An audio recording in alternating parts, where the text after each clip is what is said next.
Andrés Escobar was a name synonymous with grace on the field. A Colombian defender, nicknamed El Caballero del Fútbol, he was admired for his fair play and sportsmanship. But his life, tragically, ended in a way that mirrored the brutal realities of his nation, a senseless murder fueled by passion, gambling, and the dark underbelly of football. Colombia's 1994 World Cup campaign was a beacon of hope for a nation plagued by violence and drug cartels. The Golden Generation, led by the legendary Carlos Valderrama, promised to unite a fractured country through the beautiful game. But fate had other plans. On June 22, 1994, Colombia faced the United States in the group stage. With the score tied, Escobar, in a desperate attempt to clear a pass, deflected the ball into his own net. The silence in the stadium was deafening, followed by an eruption of despair. Colombia lost the game, and their World Cup dreams were shattered.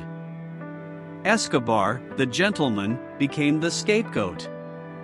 The media frenzy was relentless, painting him as the villain responsible for the national heartbreak. Hateful calls flooded his phone, and his image was plastered across newspapers with accusatory headlines.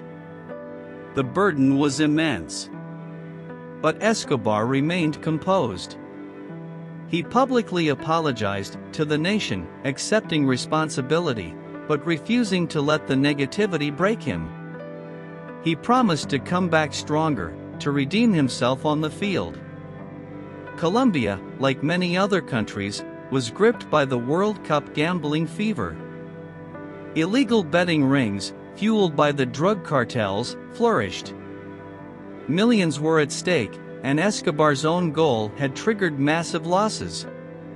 Humberto Castro Muñoz, a bodyguard for the notorious Gallon brothers, was one such gambler.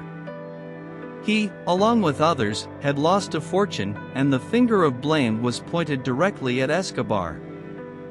On July 2, 1994, just 10 days after the fateful own goal, Escobar went out with friends to a nightclub in Medellin. He was trying to move on, to escape the suffocating weight of the nation's grief. But fate, it seemed, had a different script. As Escobar sat alone in his car outside the club, three men approached. An argument ensued, voices rising in the night. Then, two guns flashed in the darkness.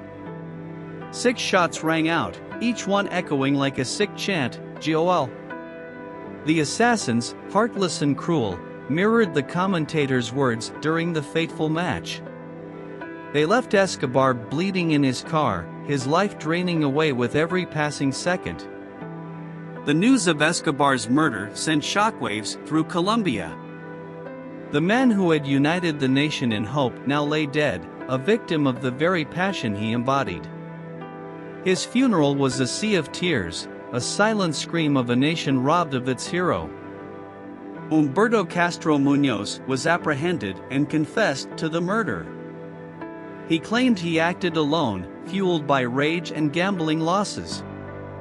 However, the shadow of the Gallon brothers loomed large, leaving unanswered questions about their possible involvement.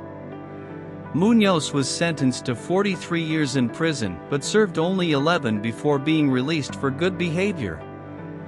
The act of justice, however, felt hollow. The beautiful soul of Andrés Escobar was gone, a void that football could never fill. Escobar's legacy transcends the sport.